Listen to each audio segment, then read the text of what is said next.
बिस्मिल्लाहिर्रहमानिर्रहीम।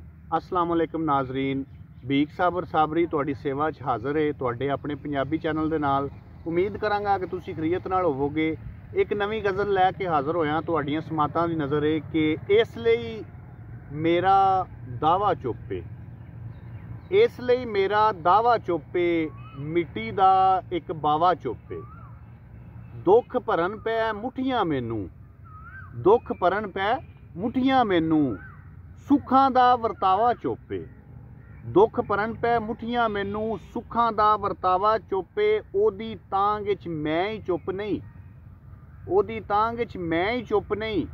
मंजी दा हर पावा चुप्पे, मैं पिया वाह नूं जफ्फे मारां, मैं पिया वाह नूं जफ्फे मारां। ताइयों मेरा कलावा चुप्पे ते हत्थ च वेख के सौण दा बद्दल वसदा, वेख के सौण दा बद्दल वसदा। हत्थ च फड़ के कावा चुप्पे, मैं गदा खेडां नूं तरसां, मैं गदा खेडां नूं तरसां।